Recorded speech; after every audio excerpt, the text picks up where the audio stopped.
Le 18 juin 2023, dans les eaux internationales de l'océan Atlantique Nord, au large de Terre-Neuve, le Titan, un sous-marin exploité par OceanGate, entame une descente vers les profondeurs de l'océan.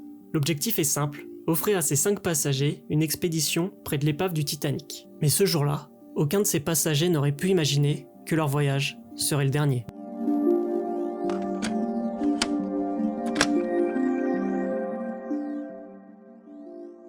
Concernant la structure du sous-marin de poche Titan, elle est décomposée de la manière suivante. 6,70 mètres de long sur 2,50 mètres de hauteur, avec une autonomie d'oxygène allant jusqu'à 96 heures. Ce submersible était conçu pour transporter 4 visiteurs et un membre d'équipage à des profondeurs de 4000 mètres. Quant à sa configuration, le Titan se compose d'une coque spécialement conçue pour résister aux pressions extrêmes des profondeurs océaniques, ainsi que de 4 propulseurs alimentés par des moteurs électriques. Enfin, il est équipé de patins lui permettant de se poser sur le fond marin ou sur le Titanic. L'expédition débute systématiquement à partir de Saint-Jean-de-Terre-Neuve pour rejoindre l'épave du Titanic à une profondeur de 3800 mètres. Une mission complète vers le site de l'épave dure généralement 8 heures et suit un schéma bien défini, qui se décompose de la façon suivante. Tout d'abord, 2 heures de descente, suivie par une période d'exploration de l'épave du Titanic qui peut varier de 1 à 4 heures, et enfin, 2 heures de remontée vers la surface.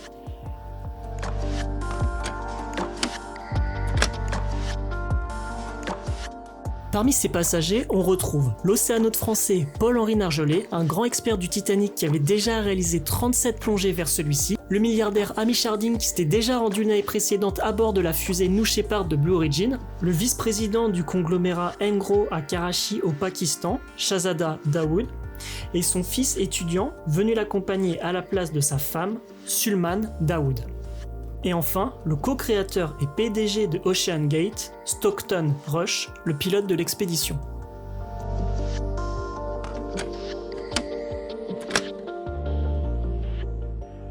En 2018, un document du procès du responsable de la sécurité d'OceanGate contre la compagnie elle-même est publié. On y découvre que 5 ans avant le drame, David Lockridge, alors directeur des opérations maritimes, fait part à la direction d'OceanGate de ses inquiétudes concernant les problèmes de sécurité et de contrôle qualité du Titan. S'inquiétant surtout de l'absence d'essais non destructifs sur la coque de ce dernier, il insiste également sur l'importance de ces essais et souligne le danger potentiel pour les passagers du Titan lorsque le submersible atteindra des profondeurs extrêmes. Lockridge découvrira également que le hublot expérimental situé à l'avant du submersible n'était construit que pour une pression certifiée de 1300 mètres, alors qu'OceanGate avait l'intention d'emmener des passagers jusqu'à des profondeurs de 4000 mètres. Malgré ses recommandations de faire appel à une agence de classification standard, la réponse d'OceanGate fut son licenciement immédiat sans qu'aucune action corrective ne soit entreprise.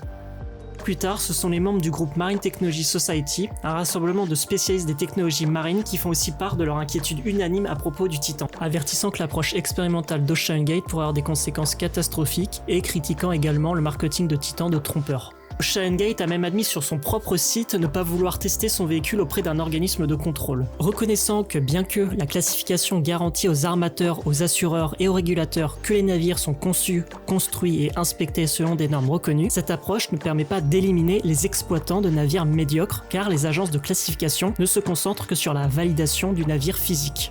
Justifiant que la grande majorité des accidents maritimes sont le résultat d'une erreur de l'opérateur et non d'une défaillance mécanique. Par conséquent, le simple fait de se concentrer sur la classification du navire ne permet pas de faire face aux risques opérationnels.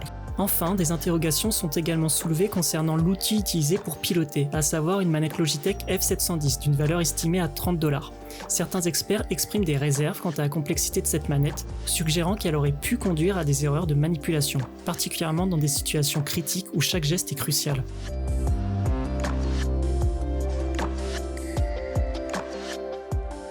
Le 18 juin 2023, comme à son habitude, le Titan débute son expédition depuis Saint-Jean-de-Terre-Neuve, et à 8 heures entame sa descente vers le Titanic. Le Polar Prince, un navire de soutien en surface, reçoit la position du submersible jusqu'à 1700 mètres de profondeur. Puis, à 9h45, il perd subitement le contact. Enfin, à 15h, l'heure du retour programmé du Titan, les autorités sont alors informées du retard anormal. Yesterday afternoon, we were notified by the operator of the submersible vessel that it was overdue, and it had 5 persons on board the submersible. So we're working very closely at this point to make sure that we're doing everything that we can do to locate the submersible and rescue those on board. Le 19 juin 2023, d'après les secouristes, l'autonomie d'oxygène du Titan étant de 96 heures, ils estiment que les passagers se retrouveront à court de ce dernier le 22 juin 2023 à 8h38. Une course contre la montre débute alors, mobilisant l'US Coast Guard, l'US Navy et la garde côtière canadienne. La zone de recherche s'étend sur environ 1450 km à l'est du Cap Cod et à 640 km au sud-est de Saint-Jean-de-Terre-Neuve, couvrant une superficie totale de 20 000 km² en surface et de 4000 mètres de profondeur. 2 jours après le début des recherches, des avions P-3 canadiens détectent des bruits sous-marins ressemblant à des coups, suggérant la possibilité que les passagers du Titan sont encore en vie.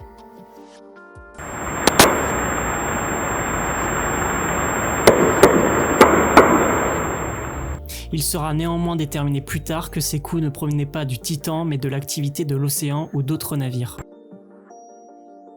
Le 22 juin 2023 marque un tournant dans les recherches lorsque des débris du Titan sont découverts à environ 500 mètres de l'épave du Titanic, à une profondeur de plus de 3800 mètres. Quelques jours plus tard, le 28 juin, ce sont des restes humains qui sont retrouvés parmi les débris remontés du Titan. Lors d'une conférence de presse, le contre-amiral John Mauger explique la cause de l'accident, confirmant que le submersible a implosé lors de sa descente, entraînant la mort instantanée de ses 5 passagers.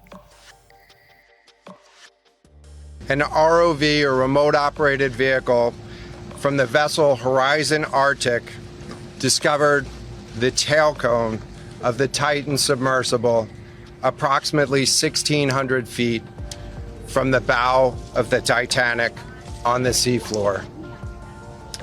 The ROV subsequently found additional debris.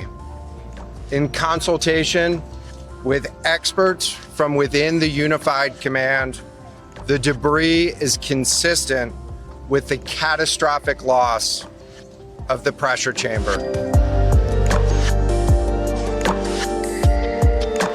Encore aujourd'hui, plusieurs théories tentent d'expliquer l'implosion du Titan. 2 d'entre elles font cependant consensus, une défaillance électrique et la structure du hublot.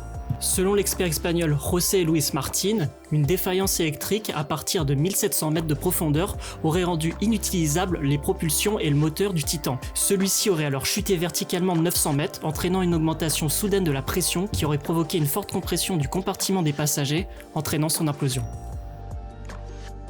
Une autre hypothèse pointe du doigt une possible défaillance du hublot du Titan, conçu pour résister à une profondeur maximale de 1300 mètres. Celui-ci n'aurait pas résisté à la montée de pression dans les profondeurs, provoquant une fissure et puis l'implosion du submersible. L'histoire du Titan, et par extension celle de Stockton Rush, n'est pas une histoire isolée. Chaque jour, des individus se dressent pour repousser les frontières du possible. Que cela soit dans l'espace avec Virgin Galactic, ou bien dans le domaine du sport, parfois avec réussite et d'autres fois de façon désastreuse.